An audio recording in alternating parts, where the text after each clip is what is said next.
There's a species in the galaxy that's banned from bringing their young to diplomatic functions. Not because they're dangerous, not because they're disruptive, but because exposing other species to them has been classified as a form of psychological warfare. Rule 349 of the Galactic Diplomatic Charter. Human juveniles, ages 0-18 standard years, are prohibited from attending any pan-species gathering, educational facility, or cultural exchange program. Exposure to human child-rearing practices and juvenile behavioral patterns has demonstrated irreversible effects on non-human parental psychology. Human childhood is hereby classified as a Class 7 existential threat. Read that again. Existential threat. Not the children themselves, not their behavior, the very concept of human childhood. Because what the galaxy discovered about how humans raise their young didn't just challenge their parenting methods. It shattered their entire understanding of what it means to create the next generation. And today, you're going to learn about the kindergarten incident that got human children banned from every civilized world in the galaxy. Spoiler alert, no one died. Which is exactly what made it so horrifying. The year is 2352. The Galactic Union is hosting the first interspecies children's cultural exchange on Nexus Prime. The idea was perfect. Let the children of different species interact, play together, learn from each other, build bridges for the next generation. Very wholesome, very optimistic. 30 species signed up. Everything from the crystalline Zith to the gaseous Vrel, all bringing their most promising young. And then Ambassador Rodriguez made a request. "Can my daughter attend?" The council was thrilled. "Of course. How old is she?" 7. The council had no context for what that meant. See, most species in the galaxy don't have childhood the way humans do. The Zith are born with full consciousness and adult cognition. The Vrel achieve mental maturity within weeks. The Corel mature in 3 years. Even the slowest developing species reach full cognitive function within 5 years. Humans take 18 years to fully mature. The council thought this was a developmental disorder. They asked if she needed special accommodations, medical support, cognitive assistance. Ambassador Rodriguez laughed and said, "No, she's perfectly normal. That's just how long we take." They approved it without understanding what they'd agreed to. Her name was Emma Rodriguez, 7 years old, brown hair in pigtails, missing both front teeth, wore a shirt with a cartoon dinosaur on it. She walked into the Cultural Exchange Center, holding her father's hand, carrying a stuffed rabbit named Mr. Floppy. The galactic representatives thought she was adorable. For about 4 minutes. The program started with introductions. Each species young would present information about their world. The Zith child, a fully conscious crystalline being, gave a 47-minute dissertation on quantum mathematics and its applications in their society. The Corel youngling explained their species' neural linguistic framework with perfect academic precision. The Vrel juvenile demonstrated 3-dimensional calculus using gaseous formations. Then it was Emma's turn. She walked to the front of the room, hugging Mr. Floppy, and said, "I'm Emma. I'm 7. I like dinosaurs, and my rabbit, and my dad makes really good pancakes, and I have a loose tooth here." She wiggled it. "And I don't know what I want to be when I grow up, but maybe an astronaut, or a veterinarian, or a princess." The council representative, a Zix named Elder Vorn, waited for her to continue. She didn't. "That's your presentation?" he asked. "Uh-huh," she said, completely unbothered. "You have no academic achievements to report, no cognitive milestones, no contributions to your species' knowledge base?" Emma tilted her head. "I'm 7. "Yes, but what have you accomplished in your 7 years?" She thought about it. I learned to ride a bike without training wheels last month." The room went silent, because every other child in that room had published research, had created art that would be studied for millennia, had made discoveries that advanced their civilizations, and the human 7-year-old was proud of riding a bike. But then, Emma did something that would later be cited in classified reports. She asked a question. Why do we have to accomplish stuff? Aren't we just supposed to be kids? Elder Vorn didn't have an answer. Because in his species, in most species, the young aren't just kids. They're proto-adults, minds waiting to be filled with purpose and function and contribution. But Emma had just articulated a concept that most of the galaxy had never encountered. That childhood itself might be the purpose, not preparation, not development, not investment in future productivity, just being a kid. The real contamination started during free play period. The Council had set up various stations, logic puzzles, mathematical games, strategic simulations, educational activities designed to stimulate young minds. The alien children dispersed to different stations, each selecting activities that would optimize their cognitive development. Emma walked up to a Zith child named Crystalline Thought Pattern 7 and said, "Want to play tag?" "What is tag?" asked the Zith. "I chase you and try to touch you, and then you're it, and you chase someone else." The Zith processed this. "What is the objective?" "To not get tagged. And if I am tagged, then you're it. But what do I win?" Emma stared at them. "You don't win. You just play. There is no victory condition. Nope. No skills developed. You get better at running, I guess. No knowledge gained. You have fun." The Zith stood perfectly still for 17 seconds, an eternity for their processing speed. "What," they finally asked, "is the purpose?" Emma grinned, showing the gap where her teeth used to be. "Because it's fun. Come on." And she took off running. Here's what the monitors recorded. Crystalline Thought Pattern 7 stood motionless for another 8 seconds.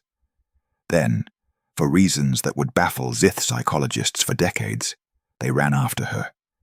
Within 10 minutes, 6 different species children were playing tag. None of them understood why. They just were. By the end of day 1, the educational stations sat empty. The logic puzzles remained unsolved, the mathematical games untouched, because Emma had taught them something more dangerous than any human technology, activities that have no purpose except joy. She taught them hide and seek. Red light, green light, Simon says, making up stories about nothing, pretending the floor is lava. Games with no winners, no educational value, no productivity metrics. Games that existed purely for the experience of playing them. The Carell youngling, who had published 6 papers on theoretical physics, spent 2 hours pretending to be a space pirate. The Vrel juvenile, who could calculate hyperspace trajectories in their sleep, made explosion noises while flying with their arms out. The Zyth, beings of pure logic and reason, started giggling, and the Council watched in growing horror as the most promising young minds of 30 species forgot every advanced concept they'd learned and started playing The Floor is Lava. Day 3 of the exchange program. A Zix parent arrived to pick up their child, a prodigy who'd been composing probability algorithms since their first consciousness cycle. They found their child lying on the floor with Emma, both staring at the ceiling. "What are you doing?" the parent asked. "Seeing shapes in the ceiling tiles," their child said. "What?" "That one looks like a rabbit. That one looks like a spaceship. That one looks like Elder Vorn's face when he's confused." The parent was confused. Why are you doing this? The child looked at them like they'd asked the sky why it was blue. Because it's fun? Fun is not a productive use of your cognitive development period. Emma sat up. Why not? And the Zix parent, one of the most respected minds in their civilization, had no answer that made sense to a 7-year-old human. By day 5, the situation had evolved into what the Council would later term catastrophic philosophical contamination. Children from across the galaxy were asking questions their species had never considered. Why do I have to optimize my learning? Can't I just learn things I like? Why is every activity measured by what I gain from it? Why do I have to contribute to society? I'm only 6 cycles old. What if I don't want to be productive? What if I just want to play? And the worst question of all, asked by a Vrel juvenile to their parent, when do I get to just be a kid? The parents didn't have answers, because most species in the galaxy don't have a childhood phase separate from preparation for adulthood. Their young are just young adults, smaller, less experienced, but fundamentally the same. Learning is optimization. Play is skill development. Every moment is investment in future productivity. But Emma had introduced them to something different. The concept that young beings might deserve time to just exist without purpose, without pressure, without the constant optimization of their potential. And once that idea took root, it spread like wildfire. By day 7, the Zyth child refused to return to their quantum studies. I want to play more first. The Corel youngling asked their parents if they could take a break from contributing to society. The Vrel juvenile started asking why to every instruction they received. Something Vrel don't do because they're born understanding purpose. 3 separate species reported their young having what they called developmental regression. Emma Rodriguez called it being a kid. The Council convened an emergency session on day 8. Elder Vorn presented the findings. The human child has infected 30 species young with a mimetic pattern we're calling purposeless play syndrome. They've stopped optimizing their development. They're engaging in activities with no measurable outcomes. They're questioning the fundamental structure of juvenile cognitive advancement. Ambassador Rodriguez was called to explain. Explain what? He asked. She's just being 7. That's precisely the problem, Elder Vorn said. We don't understand what being 7 means for humans. So Ambassador Rodriguez explained. He explained that human children aren't just small adults. They're fundamentally different beings going through developmental stages. He explained that childhood isn't about preparation. It's about exploration, play, imagination, joy. He explained that humans believe children deserve to be children, to play without purpose, to learn through curiosity, not optimization, to exist without constantly proving their value. That's when you're most vulnerable, someone observed. Exactly, Rodriguez said. So you protect them by letting them play? We protect them by letting them be kids. The Council sat in silence, because what Rodriguez had just described was, to them, insane. Humans spend nearly 2 decades raising beings who contribute almost nothing to society, who can't defend themselves, who require constant resources, attention, protection. And humans don't do this begrudgingly. They don't do it as an unfortunate necessity. They cherish it. They design entire philosophies around it. They create special spaces for it. They protect it fiercely. They take joy in watching their young do absolutely nothing productive. Then a Corel elder asked the question that would change everything. Why? Why would you waste 2 decades of potential? Ambassador Rodriguez looked at his daughter, who was in the corner making Mr. Floppy fight an imaginary dragon. Because she gets to be 7 years old exactly once. And if I fill those years with productivity and optimization and constant preparation for her future, then she never got to be 7. She was just an investment that happened to be 7 years old. We don't raise children to be productive. We raise them to be happy. The productivity comes later, and it's better because they had a childhood worth growing up from. The council processed this, and then Elder Vaughan said the quiet part out loud. You're saying your species deliberately creates a non-productive developmental period purely for the emotional benefit of the young? Yes. Even though it costs resources, time, and delayed societal contribution? Yes. And you consider this optimal? Rodriguez smiled. I consider it humane. That's when the council realized the true horror. Humans don't optimize their children because they value childhood more than they value optimization.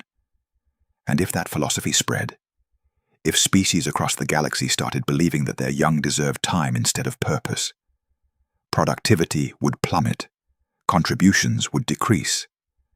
The carefully optimized developmental pipelines of 1,000 civilizations would collapse. Because once you see childhood as something to be protected rather than utilized, you can't unsee it. The cultural exchange was terminated on day 9. Emma Rodriguez went home confused about why her new friends all had to leave early. And the Galactic Council drafted Rule 349. Human children are banned from interspecies contact. Human parenting philosophy is classified as mimetic hazard. Human childhood is designated an existential threat to optimized juvenile development frameworks. The official report stated, human child-rearing practices demonstrate dangerous disregard for cognitive optimization in favor of abstract emotional concepts. Extended exposure risks contaminating other species' developmental protocols with counterproductive prioritization of happiness over contribution. Translation: humans taught their kids that being happy matters more than being useful, and the galaxy couldn't risk that idea spreading.